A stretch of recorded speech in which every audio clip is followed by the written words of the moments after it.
Welcome to The Craft. I'm your host, May Globus. This podcast is a collection of intimate conversations on artistry, mastery, and life with talented, passionately curious creatives and entrepreneurs. Most are dear friends, some are those I've admired from afar. I hope you enjoy these conversations, this exploration of the humanity that connects all of us, as much as I do having them. Thank you for being here and for listening.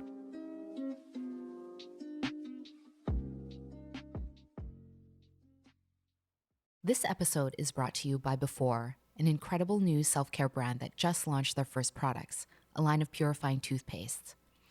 I'm obsessive about my teeth and brush them usually 3 times a day, so I'm super excited to be using Before. It ticks off many boxes of what a good toothpaste should be. Their custom supermint flavor actually tastes really good, and the consistency is silky, and at the same time, it doesn't leak out of the tube, which is a total pet peeve of mine. It's also non-abrasive, so it doesn't destroy your tooth enamel. All the harmful ingredients have been replaced by clean alternatives, and their custom blend of fluoride and dentist-approved ingredients totally promotes optimal mouth health. Before also deeply cares about our planet. Their tubes are made from 100% recyclable plant-based sugarcane and creates 50% less carbon footprint than traditional toothpaste tubes. As you all can tell from the show, I'm a huge fan of good, purposeful design, and let me tell you, the design and color palette of these are beautiful.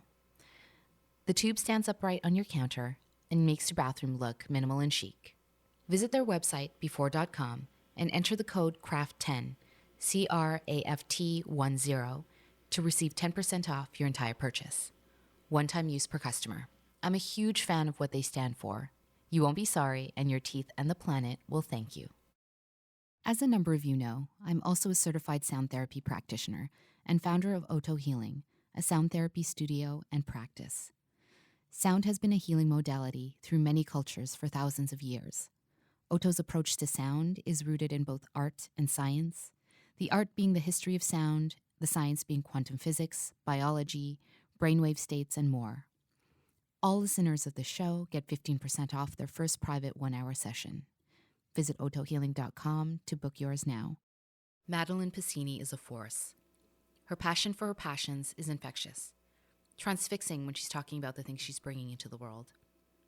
A longtime publicist, she began at Joe Fresh as an intern, then moved to Toronto-based boutique agency Faulhaber Communications. Over the years, her clientele grew beyond fashion and into design, hospitality, art, and cannabis with Tokyo Smoke. Then in 2020, just before the pandemic, she and her best friend Sam Brophy launched their psychedelic wellness movement brand, Yawn. She was born in Toronto and grew up just outside the city, the only child of hardworking and loving parents. Her father was in the police force for more than 30 years, and the Staff Sergeant of Homicide for a decade. Her mother, an immigrant from Hungary who came to Canada at 12 years old, was in the dental industry. Maddalen's first language was Hungarian, something she learned while spending time with her grandparents as a child. Growing up was sticky for her, feeling like an odd duck and navigating bullying. Once in high school, she would take the train to the city and began going to metal shows, where she found her community and those who became friends. Her network began to grow through pockets of the underground music scene. She graduated from university with a double major in cultural studies and film, and she began to question what she really wanted to do. The answer lay in her network, and she quickly began her career in PR. Transitioning into psychedelics was organic and something that had been brewing for a while. Today, the Yawn brand donates a portion of their profits to organizations conducting research and trials and offering support, such as the Hefter Institute and the Fireside Project, North America's first psychedelic peer support hotline. In this conversation, we dive deep into the importance of her finding her metal community in her teens, how quote-unquote outsiders often end up becoming culture makers, the way psychedelics came into her world and helped change her over the last 15 years, her first experience with mushrooms, why education around harm reduction and psychedelics is essential, what's currently happening with psilocybin regulations, equity in the space, and much more. Please enjoy this exploration with the lively, expressive, and fierce Maddalen Pasini. Maddalen Pasini, welcome to The Craft. Hi, I'm so honored to be here. Thank you for having me. Yeah, of course, of course. How are you feeling? Excellent. Today's a really beautiful day in Vancouver, so I had a nice walk over here and feeling really good. Okay, awesome. Where do you live again? In Faulhaber, so Oh, right yeah, downtown. that's right. Which is nice. You can walk everywhere. Yeah, like a 20-minute walk anywhere. Yeah. Yeah. Well, we got connected through my friend Tiffany, but it seems that we have a lot of mutual friends. So it was really, really nice to meet you for the first time, maybe a month ago. Yeah, and it felt like it definitely feels like we've known each other for longer. And yeah, Tiff is also kind of a new connect of mine as well. Just the little mycelium network of people here in Vancouver that work in the industry, and she's also a publicist, which is something that I dabbled in as well. So really, I cool. love that you use the word mycelium network. Had to throw in the nerd term. Really bringing it home on this conversation. Yeah. So tell me, let's go back all the way to Toronto where you were born. Tell me about childhood. Little Maddalen. I was an only child for about 8 years in my entire kind of immediate family. I grew up in Markham, Ontario, so just outside of Toronto, but I was born right downtown. And I was an only child, so I was stubborn. I usually got what I wanted. Things always had to go my way. Yeah, I was an interesting little girl. Definitely a wild one. Yeah. And your parents, what were they like? I definitely had stricter parents growing up. My father was on the police force for 36 years, Staff Sergeant of Homicide for 10 years. So he was definitely protective, and they were strict as I was growing up and younger. My mother was in the dental industry. She came over when she was 12 years old from Hungary, and she actually grew up in Serbia, but she's Hungarian, and my grandfather worked in the dental industry, and so she kind of went into the family business. So just working middle class, really hardworking parents, very loving. They definitely wanted to give me the life that they didn't have, and I'm very close with both of them, and yeah. That's really sweet. Oh, I love that. And your mom is from Serbia. Our last guest, or 2 guests ago, she was also from Serbia, and she came over when she was 12 years old. When did your mom came over? She was born there. When did she come over here? Yeah, she was 12 when she came. Oh, okay. Yeah. So, and it's funny, my first language was actually Hungarian, even though I was born here. My Hungarian grandparents were still alive, and they helped raise me.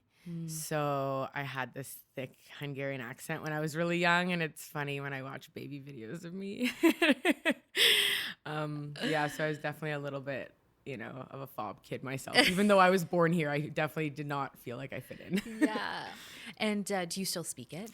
I do. I've definitely lost it a lot. I think as I was getting older, I was really embarrassed of the language. I didn't know anyone else that spoke Hungarian. It's quite a rough language, and I was already having some trouble fitting in general, so I was really ashamed of it, so I would never speak it. My grandparents would always speak Hungarian to me, but I would always respond to them in English. So regretfully, I've lost some of it. I understand a lot of the language, and I'm sure when I go back and visit Hungary, I'll be able to pick it up again, but I can understand it. And when I speak or converse with somebody, it's usually half English, half Hungarian. It's like this broken conversation, but I can at least hold up a little bit of a conversation. Yeah, my first language was Tagalog, actually, so Filipino, and I lost it once I started going to school, and I wish that I could still speak it. So yeah, I feel like jealous of people who are like bilingual, because I'm like, I used to be. I know. I don't know where it went. I know. I agree. Yeah.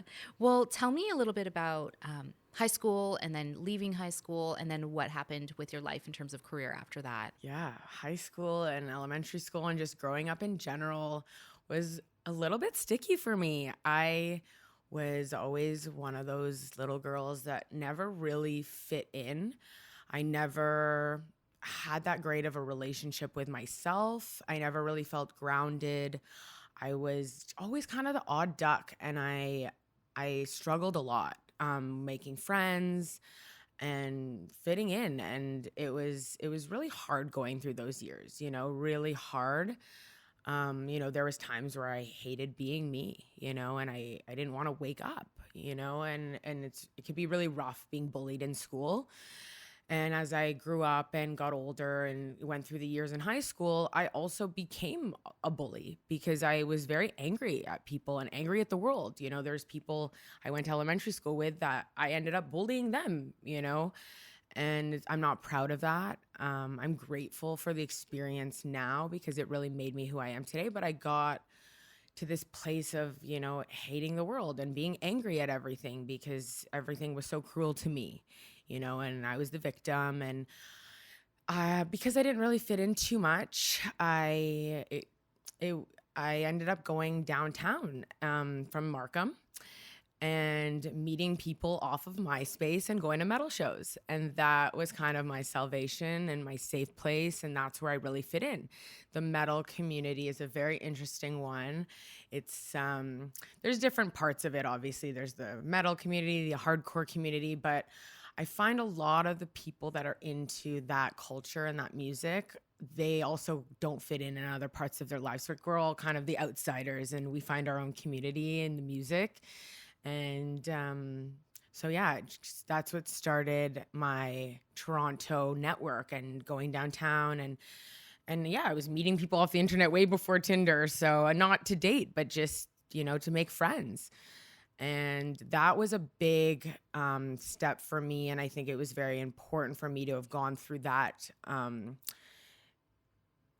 in regards to where I landed with my career, because starting to go downtown in high school at a younger age, I really built this network, and it was all through music. My life really revolved around music at that point. Music was my safe place and where I found community, where I belonged a little bit more, and my music taste evolved as well. So as the metal scene became, all the people in my generation became of age, they all became DJs. And then there was the electro scene. And then, you know, this underground music scene, the house music scene, the after party scene, the raves.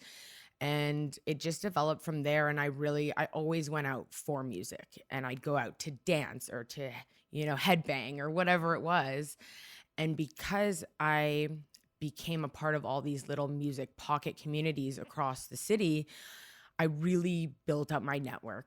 And I went off to university. I went to Laurier. I studied cultural studies and film. I graduated with a double major, and film was really interesting. It was the theoretical, historical side of film, and cultural studies encompasses all sorts of art and religion and women's studies and that sort of thing. And it really taught me how to write. And coming out of university, you know, I was like, what am I good at? You know, what am I going to excel in? Like, what is my career path? I was kind of lost. And my partner at the time was like, well, you're really good at bringing people together. You have a big network. You know, you could throw events. Your bread and butter is your community and your network. And I think because of not fitting in growing up, that fitting in and having community was so important to me. My social life was so important to me, more important than anything else, that I put a lot of time and effort into that and like really nurtured that. And he's like, that's called PR. So that's when I got my first internship in-house at Joe Fresh. So I started working in-house in fashion. And then after that, I went to an agency, a boutique agency called Faulhaber. They're amazing. And I veered far away from fashion. I started working with design clients and hospitality clients and art clients, really cool clients. So, like the Design Exchange, which is Canada's Design Museum, IDS, the Interior Design Show. I got to work on really cool exhibitions, debuting and traveling exhibitions like Pharrell's designer toy exhibition, Stefan Sagmeister's Happy Show, and Christian Louboutin's 20-year retrospective. You know, it was really a dream. I was very passionate about these clients, and I really excelled in PR. And my network was also a big part of it. You know, I was constantly bringing on new business because I had so many friends that owned businesses and so many friends in different creative pockets. And it really did start with that metal scene. A lot of the people that I met in that time were people that I continued to work with later in my career. They were photographers, fashion designers, you know, they were in all different facets of the creative industry. So it all ended up becoming full circle. Yeah, just listening to your story right now and thinking about you being in the metal scene and the things that you were interested in, it was very like counterculture. And it's so interesting because what you're involved in right now also started off as something that was counterculture. It is becoming more mainstream. But, it's always kind of like the nerds and the weirdos later on in life turn out to be some of the most fascinating humans ever. And I feel like it's because they have to go through some kind of adversity in high school, and I think that I think it's pretty amazing to come out the other side of that. Yeah, I completely agree, especially looking back. I look back and I'm so grateful, for all those times that, I even just not wanting to be me. I'm grateful that I went through that because that pushed me to being the person that I am today. And that person is somebody that really loves themselves and that is confident in themselves and has an amazing group of friends. And I think going through those things really got me to this place. Yeah, yeah. It sort of allowed you to eventually become fully expressed and belong somewhere, belong to a community that's like, hey, yeah, we see you, and who you are, is pretty rad. Thank you. Yeah. Were you already dabbling with psychedelics in your younger years, or is this something that came in later in your life? Yeah. Well, going back to high school, actually, I think, with going through a rough struggle, I did start experimenting with drugs at a young age. I started doing mushrooms and acid, and I experimented with ketamine even back in high school and at a young age. And the times that I had done those substances back then were some of the most profound times for me. Overall, I have been self-exploring with psychedelics for over 15 years, consistently, in different ways, but consistent throughout the 15 years. It's definitely been something that feel very connected to, and my experiences have really changed me, and they've changed a lot of people around me in positive ways. And yeah, so it definitely started back then. Do you remember your first experience and what came up? I do actually. Yes, I do. My first mushroom experience, and this is, I think one of the reasons I started doing what I'm doing today is because a lot of my experiences back then, were, I didn't have anybody telling me how to properly do them, and there was no education. So definitely my first time it wasn't in the most ideal circumstance. My friends and I ate a bunch of mushrooms before like this crazy big house party. And it definitely wasn't like the most perfect experience. Like I thought that I had weird shit in my hair, and yeah, it was. I've been there before. I could see everyone's veins on their faces. It was definitely not like the most perfect mushroom experience, but my first acid experience was definitely very magical, and my mushroom experiences following that, where I would actually do them in a more ideal setting, which was at a cottage or at Wasaga Beach with my friends, or just in the park. Those experiences were really great, but my first one was definitely a little rocky. You live and you learn. Exactly. So tell me about this transition then from being in PR and loving it and being really, really good at it, and then transitioning into your brand now, Yawn. Yeah, I think it's been a really organic transition for me. After I left the agency, and I went off on my own and I was doing freelance, again, I had such a great network. I didn't even have to look for a client. I was just constantly working with friends and friends of friends. And one of my first clients actually was Tokyo Smoke, a pretty large cannabis brand in Canada. I'm sure a lot of you are familiar with it. And that was really inspirational for me, what they were doing in the cannabis space. At the time, I stopped smoking weed years before that. So I wasn't as passionate about cannabis as I used to be. Um, I moved to Guadalajara about a year after I kind of went off on my own and was doing my own PR. And I moved to Guadalajara, took a year off. That was for my boyfriend's work. and I wasn't really able to work there. So I was basically on vacation for a year, which drove me a little stir crazy. So we came out to Vancouver. We've been here for about 5.5 years, and I started dabbling back into PR again. And he would always ask me, why don't you just start your own agency? And I always knew agency life wasn't for me. I was like, listen, I don't know what it's going to be, but one day I'm going to start something. Maybe I go in-house and I become partner, or I start something. It's just, I know that's going to happen. I just don't know what it is. And yeah, that's basically what happened. But I think starting Yawn was a long time coming. I think it started a lot earlier than, on paper. But yeah, my best friend and I, are very passionate about mushrooms, and the pandemic hit and it was just so organic. We just started moving forward with this concept, and it wasn't really about building a brand. It wasn't really a brand. It was just this community and this movement and these ideas, and it just formed into what it is now. And this month is actually our 2nd-year anniversary for Yawn. So congratulations. We've been officially launched for 2 years, but we started working on the brand about 1.5 years, 2 years before that, in a more concrete way. But like I said, I think that this has been brewing inside of me for a long time. And I think the timing just needed to be right. And so for listeners who may not know about Yawn, it's a psychedelic wellness movement, and you guys build community through immersive experiences, and you have some really great elevated merch and just products that people can use who are on this journey with mushrooms.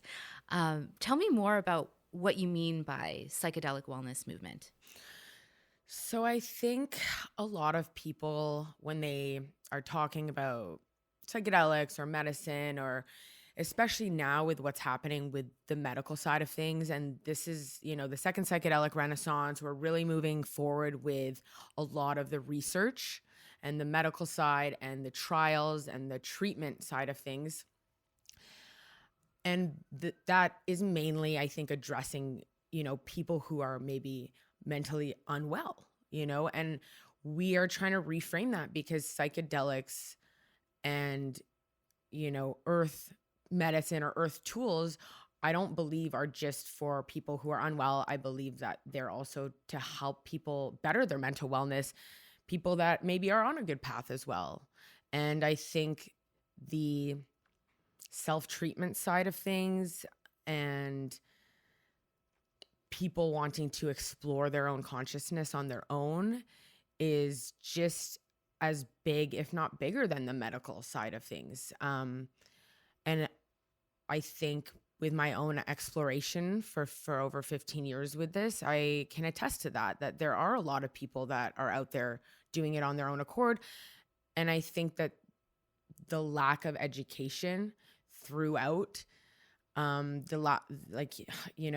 it was really, research was cut off in the 60s, right? And so, and even looking deeper than that, the psychedelic industry in Western culture, started really in the 50s, was cut off. And now again, here we are back at it. But there is such a deeper history with indigenous cultures that have been using these tools for a lot longer, for millennials. And there's a lot more history to look at and a lot more education to look at. And I think this wellness movement is just, that is what it is. It's just, we all want to be well, and let's do it together. And let's do that through education, like non-biased education. Let's do that from people's experiences. Let's do that as a community together. Because I don't think the medical side is going to be accessible to everyone. And I don't know if everyone's going to want to trip in a clinic, with a blindfold. That's a very sterile experience. Some people are going to want to experience it on their own, with their friends, with underground practitioners. So it's sort of cost prohibitive in a clinical setting. And not everyone's going to be able to afford that. So to be more informed about how you can microdose is really, really important. So you don't have bad trips, Exactly. Or if you do, quote unquote, have a bad trip, you know, You know how to handle you'll it. know how to maybe reassess or relook at it in a different way to turn that into a learning experience of some sort. Yeah, yeah. And your business partner, Sam, Yeah. is also really involved as Yeah. well. More behind the scenes, it sounds like. Yeah, Sam is awesome. She's my best friend and my business partner. And the two of us have really built Yawn up together. And yeah, we have a really great work dynamic and we balance each other out. You know, I'm the crazy one and she's the more grounded one. I was going to ask, like, who's got what lanes? She's the yin and I'm the yang for sure. Yeah. You're the fire. Definitely. Yeah. Let's talk about harm reduction. And I know that terminology comes up a lot around your branding and your site. And I'd love to explore that more for people who are like, well, what does that mean in conjunction to psychedelics and experiences? Yeah. And I'm glad you asked. I think that this is one of the most important parts of what we're doing. Harm reduction really comes down to education. The more that people are informed and that have the tools to be able to understand these substances, the better their outcomes will be, the safer that they'll be able to use.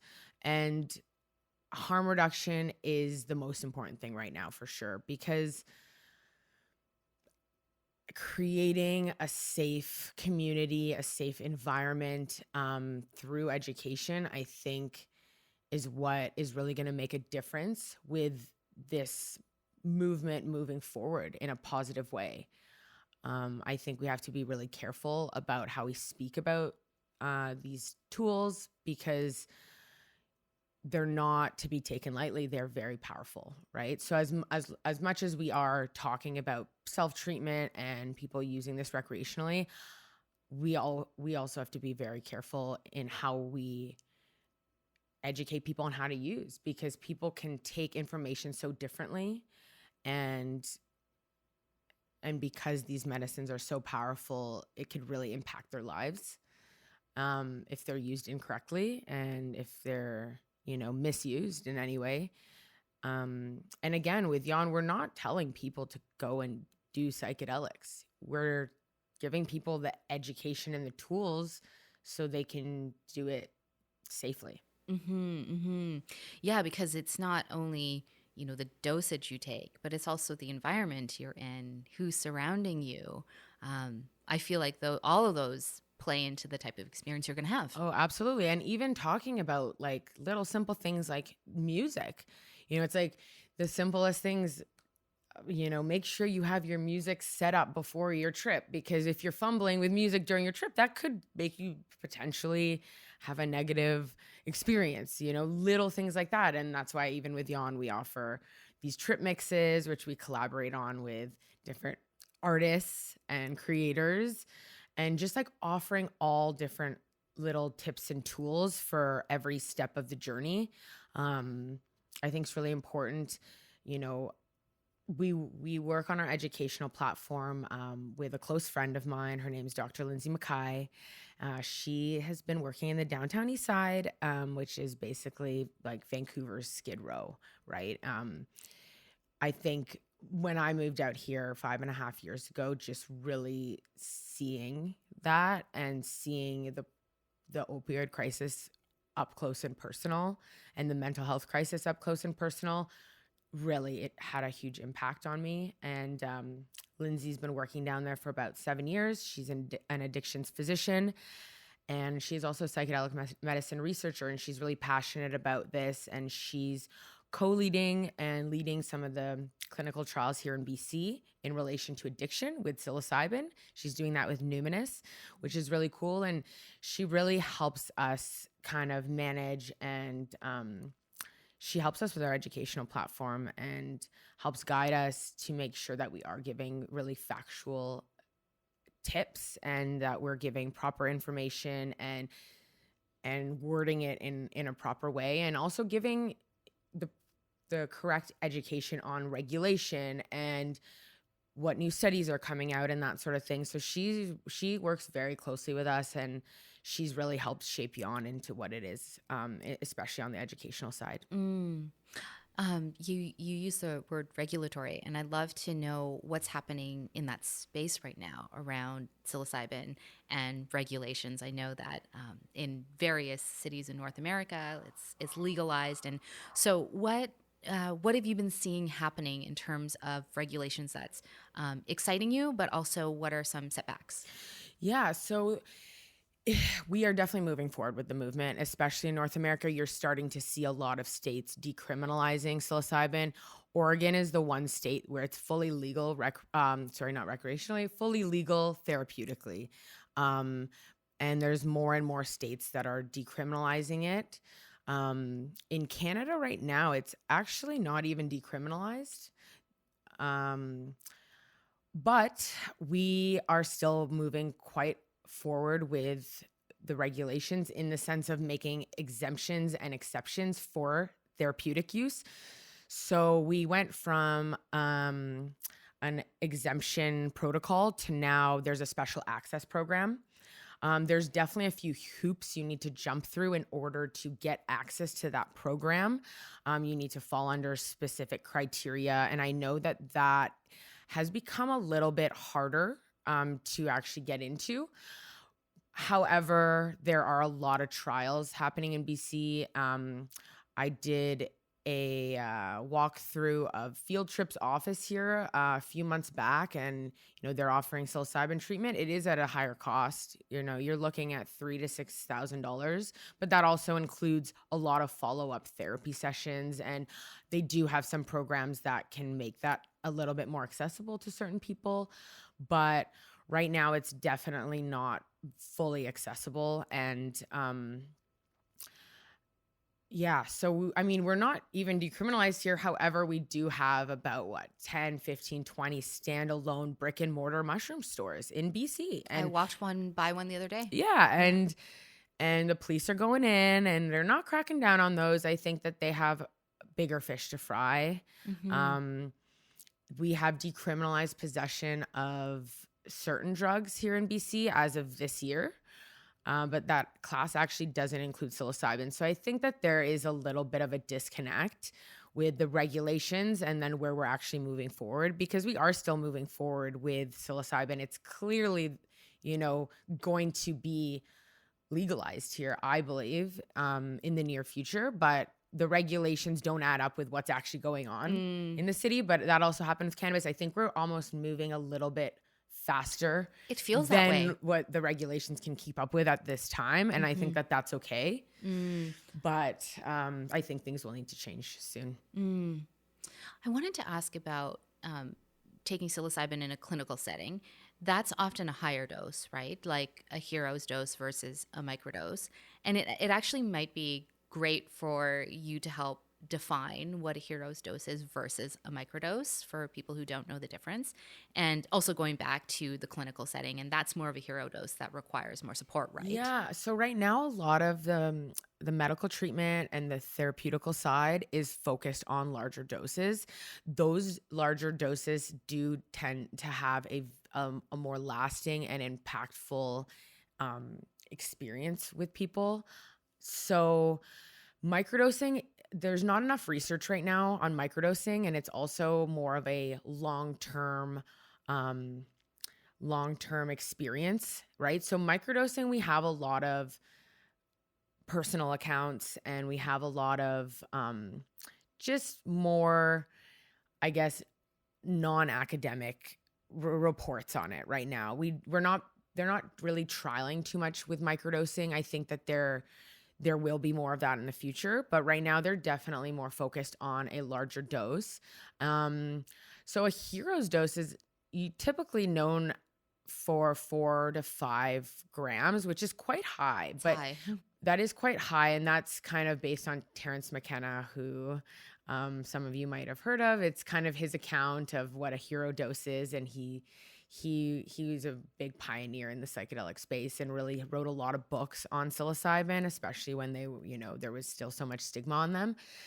But in therapy, they're looking at probably 1 to 2 to 3 grams that they're doing with a lot of the patients. I think a lot of the trials are mainly based on that measurement.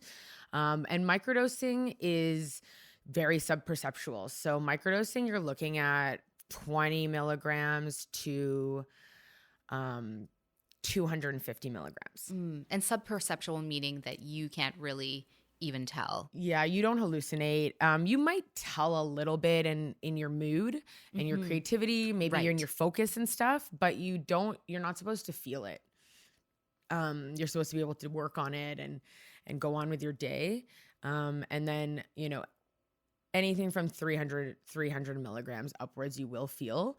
That was another thing I want to kind of touch on is when I moved out to BC, psychedelics are such a big part of West Coast culture. I love the West Coast. I don't think I will ever move back to the East Coast.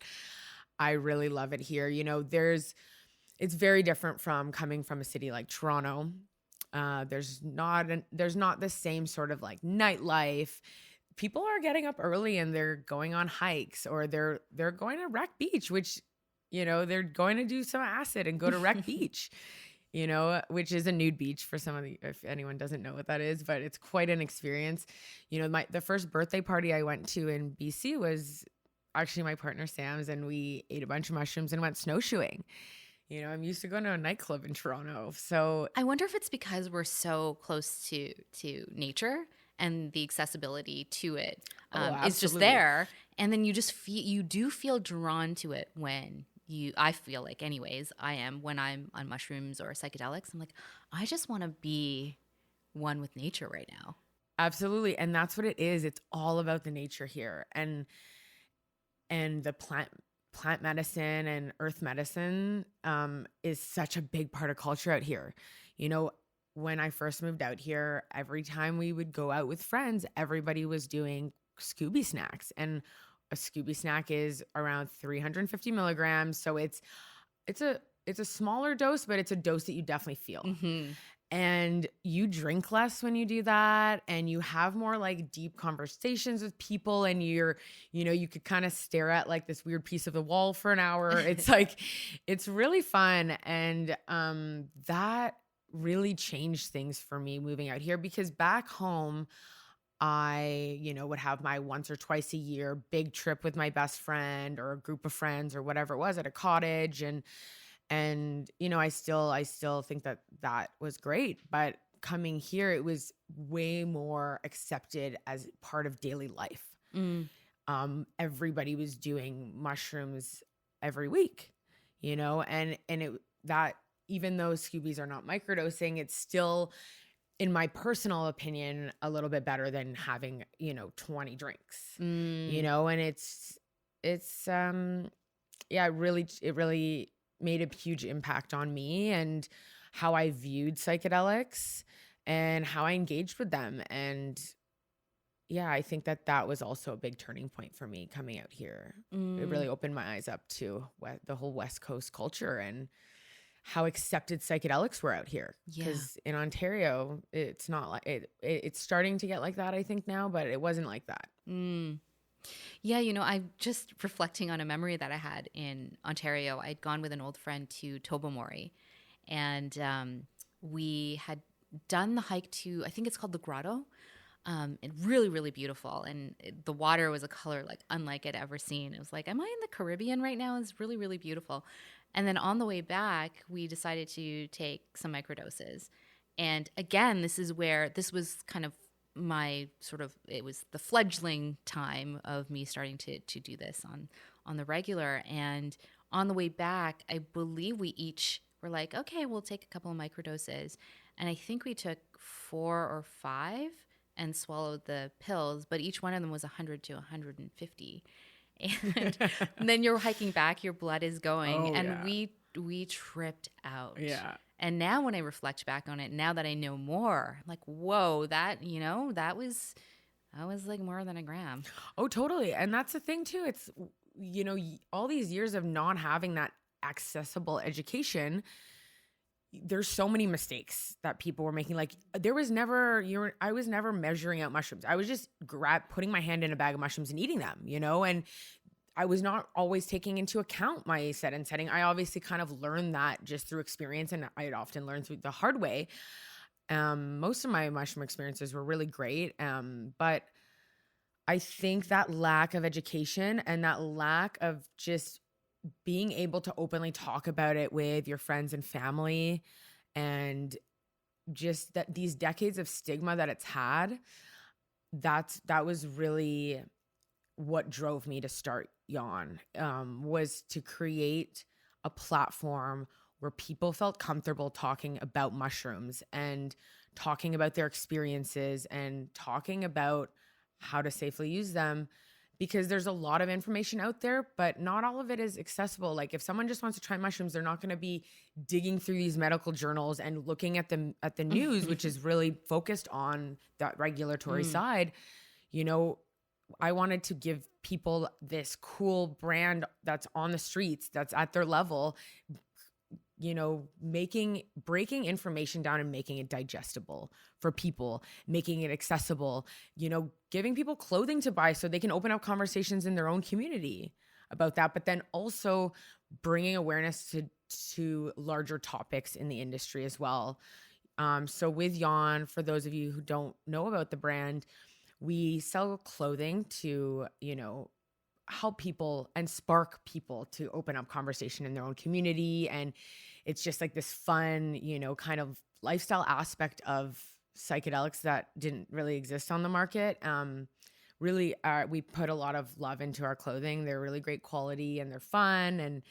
And there's that. But then we're also creating accessories and tools like paraphernalia for psychedelics that actually will teach people how to safely store, how to safely grind, how to safely use through using these like elevated kind of products that will make people proud of their mushroom use. Like, they can have their cool, you know, right now we're working on a grinder, they can have this cool mushroom grinder, this beautiful mushroom grinder on their bookshelf, you know, and that makes them proud of their mushroom use. They're talking about it, and that really helps to break down the stigma.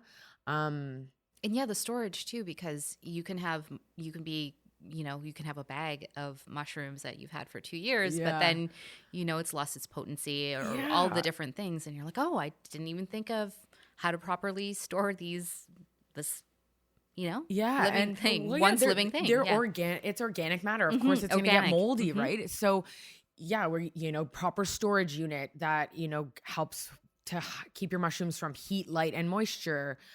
Proper grinding utensil, because people are using their coffee grinders, which omits heat that deteriorates the psychedelic properties.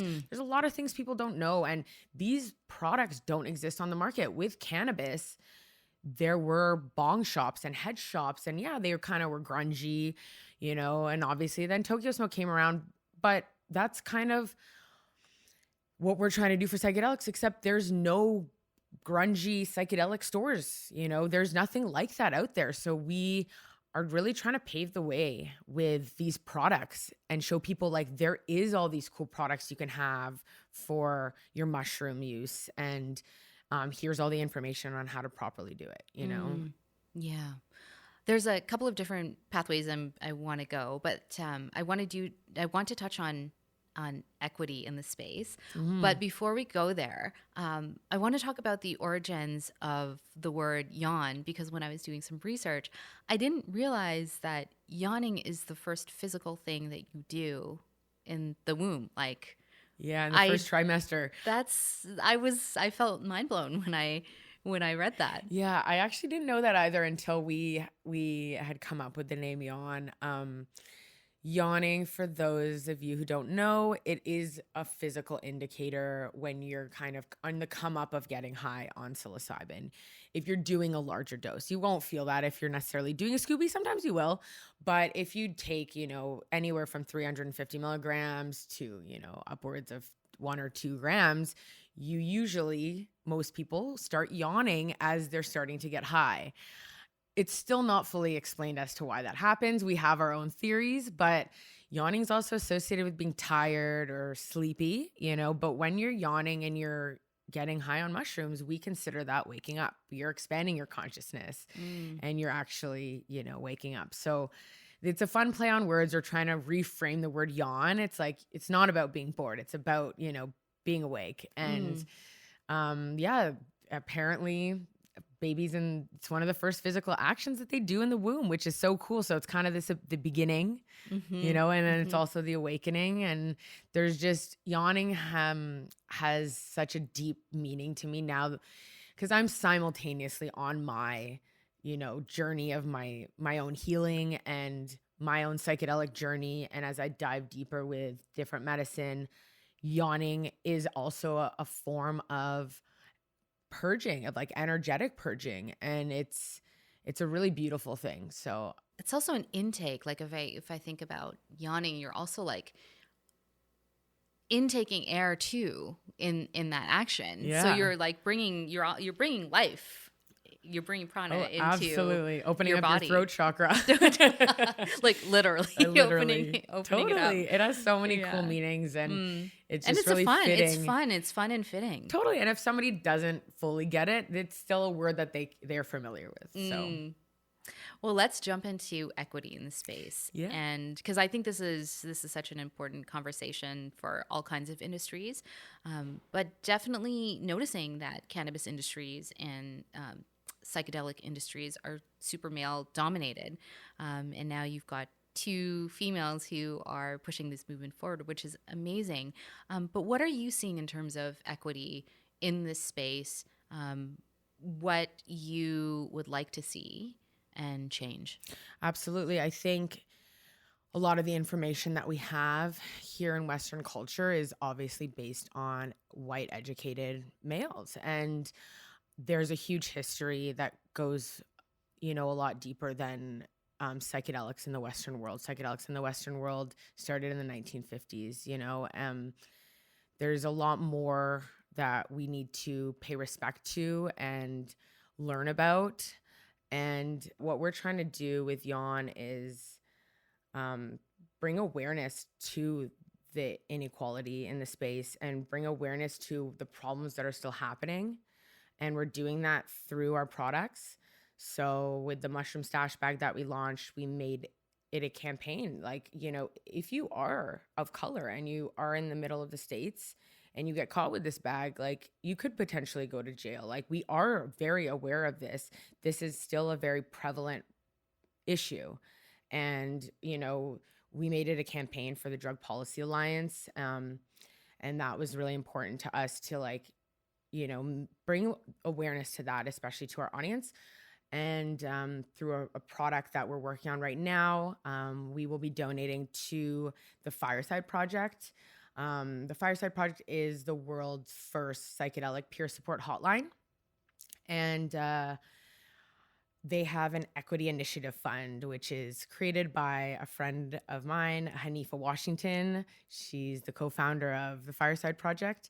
And the Equity Fund Initiative, basically right now, as it stands, it offers identity-based support. So if you call in and you're of a specific group, whether you're of color or you're a veteran or you're transgender, you can ask to speak to somebody of your same identity group and have them help you through your challenging psychedelic experience. So it's like identity-based support. But the initiative, the Equity Initiative Fund, is going to be growing into something also larger than that.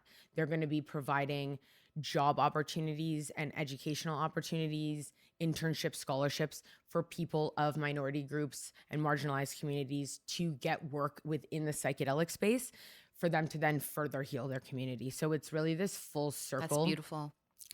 Initiative. And it's something that we want to bring a lot more attention to, and we'll be donating to that with some of our future products.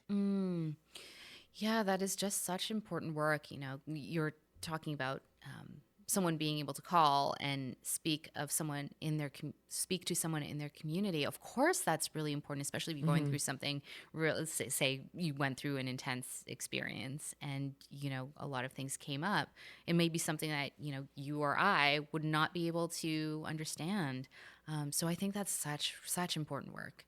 Absolutely, and I think just overall, just having a lot of respect and practicing reciprocity through our work and doing that through different little things, whether it's just through education, whether it's being a platform for different voices and that sort of thing. I think that that's really important to this industry.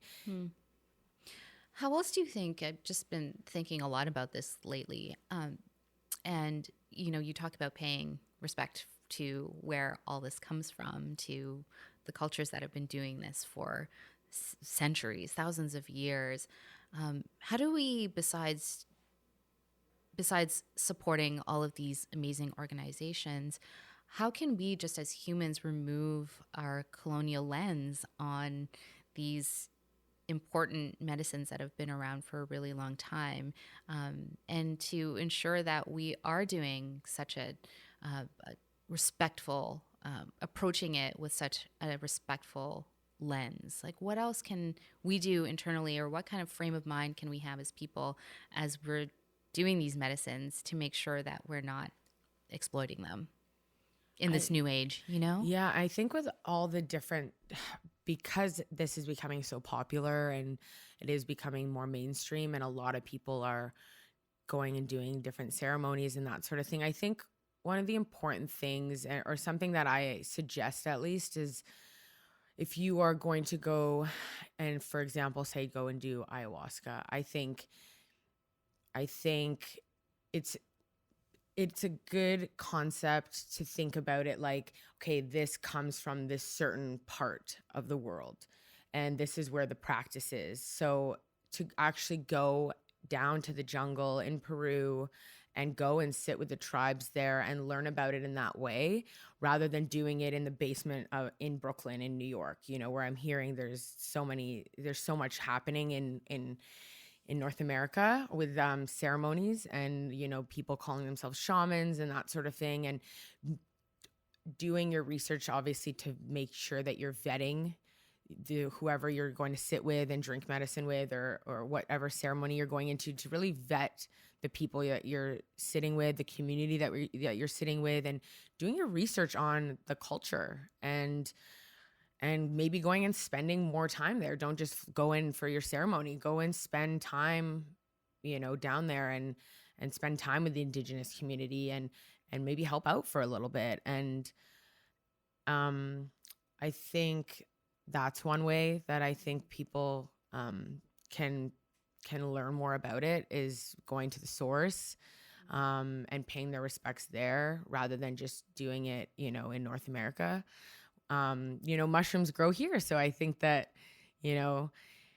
personally for me, doing larger trips on mushrooms, I think, have really helped connect me to the earth, and even to other cultures through the medicine, learning about it through my psychedelic experiences.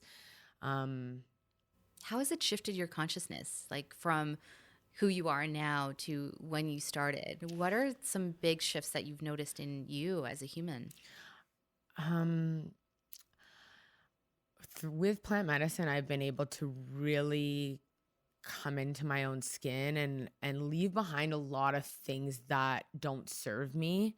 I've also been able to really face a lot of trauma and heal that trauma. And it's not easy work. It's something you have to be really open-minded to when you go into it. But to be able to face my, fears that are holding me back, and trauma, and to be able to face them and understand them, and understand where they come from, whether it's in this life or another life, or who knows, different lineage, trauma, and to be able to recognize and pinpoint where it comes from, face it and overcome it. That has been probably the most life-changing thing for me. Just also connecting deeper with these plants, whether it's ayahuasca or psilocybin. Those are two I connect very deeply with, and they're definitely distant cousins. But yeah, I think that shifting my consciousness in through nature, really being so connected to nature, especially being out here.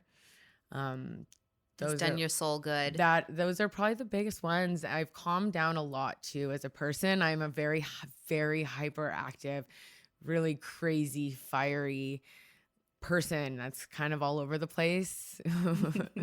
And it's really calmed me down. It's grounded me.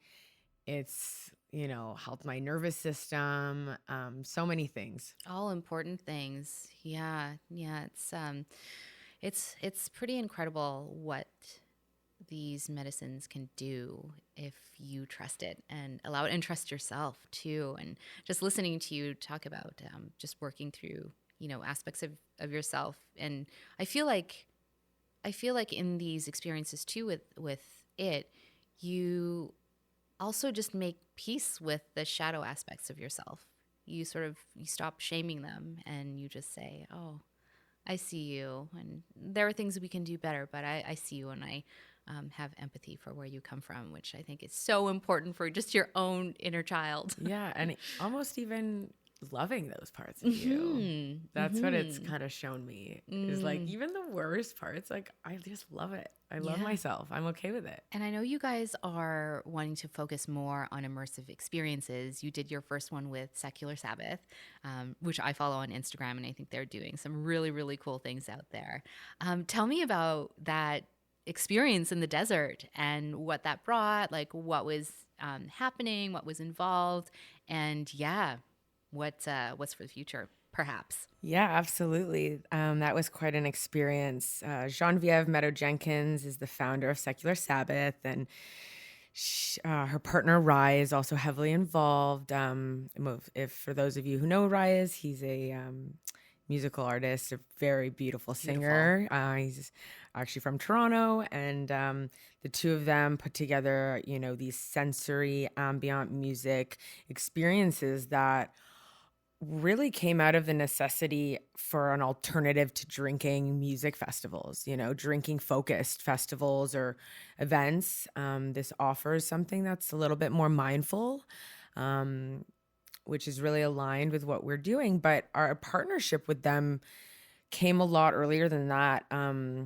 It was, again, really organic. We had just connected with Genevieve over Instagram, and she has been a supporter of Yawn from the beginning. And she's been very supportive of all the work Sam and I have done. She's connected us with so many amazing people, and she's always rocking our gear. And her and I have been discussing doing a collaboration for a while, and the Joshua Tree event seemed like the perfect time to kind of get together and really blow it out of the water. So our partnership and the event was based around our little collaboration, and we had crew necks and t-shirts that we sold there that, again, went to support Hefter.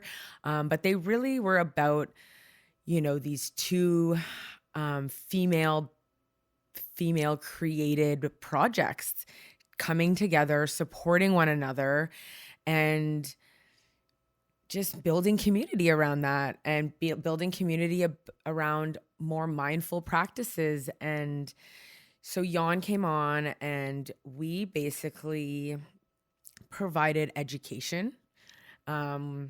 We had massive white blow-up mushrooms in the middle of the desert. They looked so cool. We just had this little inconspicuous setup, and we were just there hanging out, and we gifted everybody there with a custom trip kit, which did not include anything psychedelic or illegal. It was a kit with a 101 kind of trip guide booklet that educated people on every little part of their beginner journey.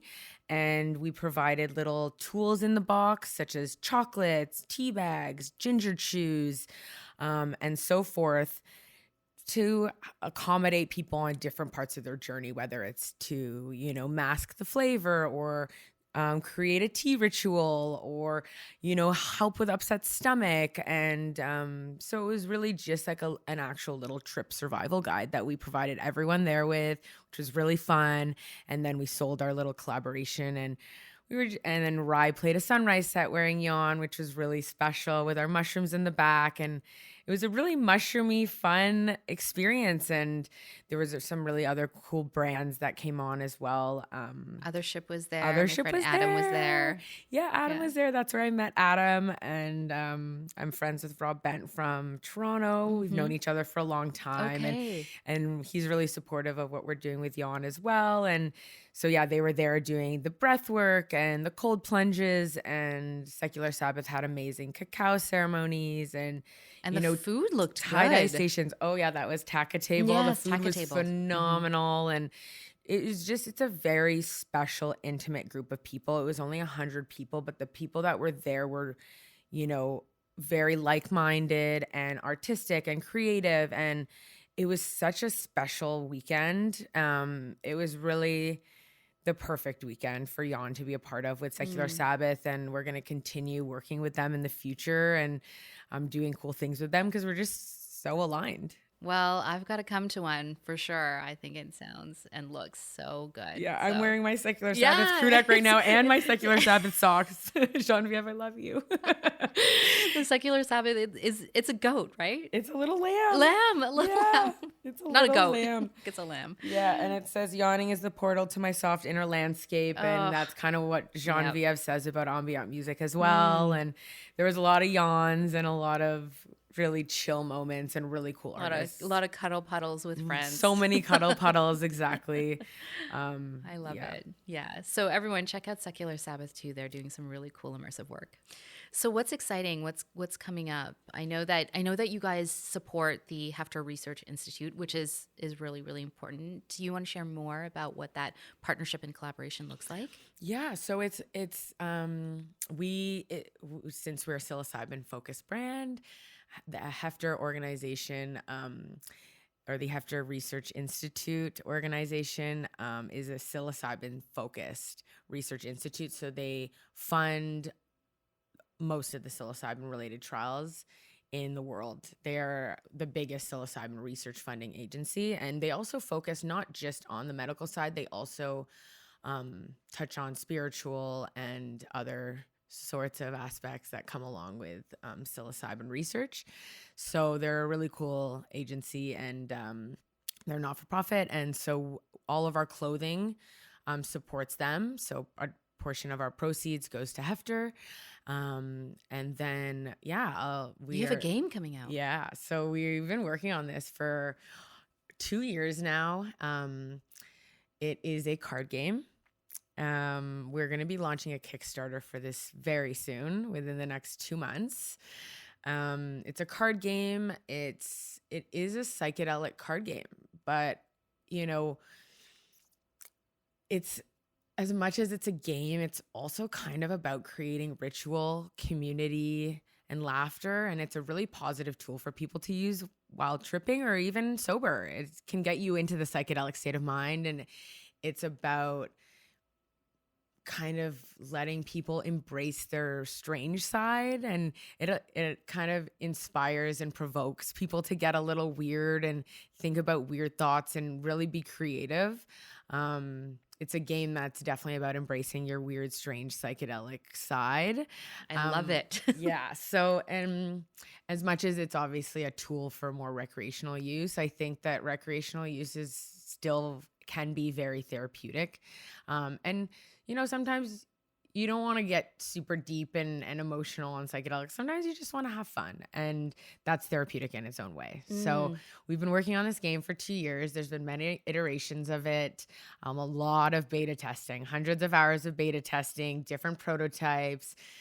It's kind of crazy. Yeah, I don't think Sam or myself thought we'd be game creators. It kind of just fell into place. It's funny because there's sometimes when I'm like, oh, what am I doing creating a game? Like I was a publicist, like this doesn't make any sense. And then you will get a little sign from the universe, whether it's like a really great game contact that comes into play and starts mentoring us, or a podcast that comes out that's directly related to what we're doing with the game. I don't know. We keep getting these little signs that we're on the right path. So it's exciting. Yeah, we're going to be launching a Kickstarter for it soon. So Yeah, Yes. all that information Keep will us be on our posted site. and we'll be happy to share that. Absolutely.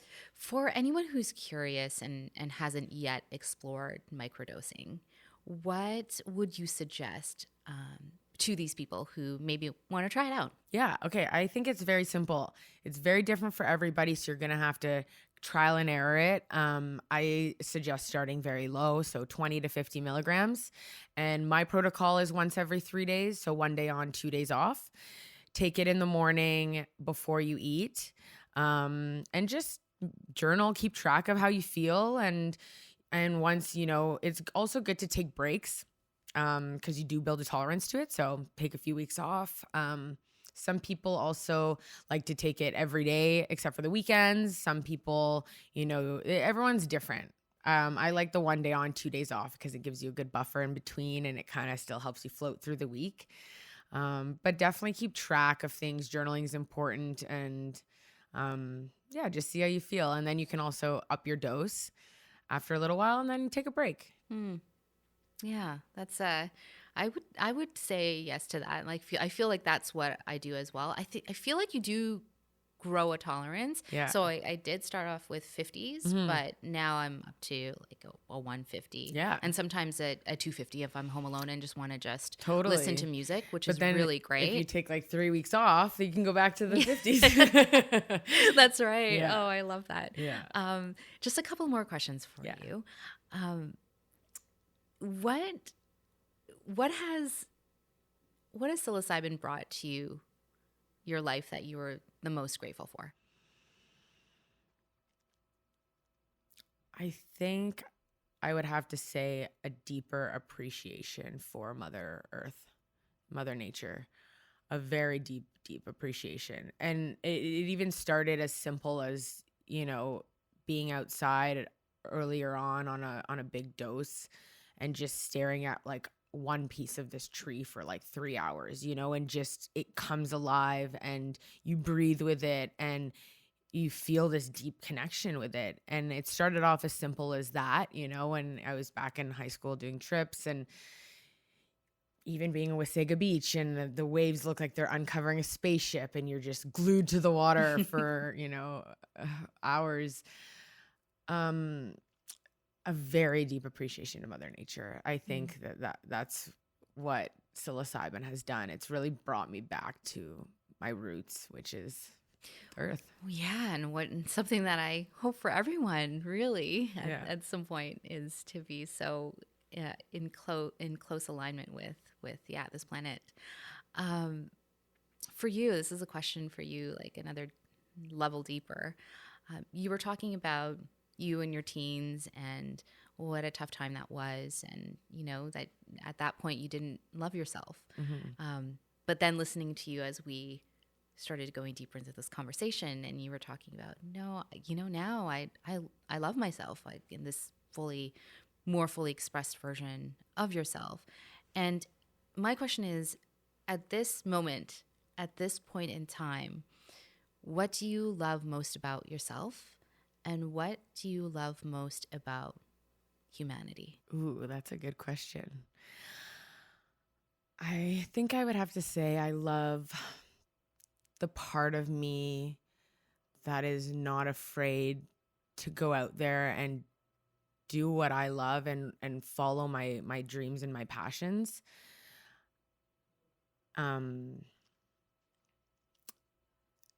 I think that's probably what I love the most about me, that I'm a little bit fearless like that sometimes.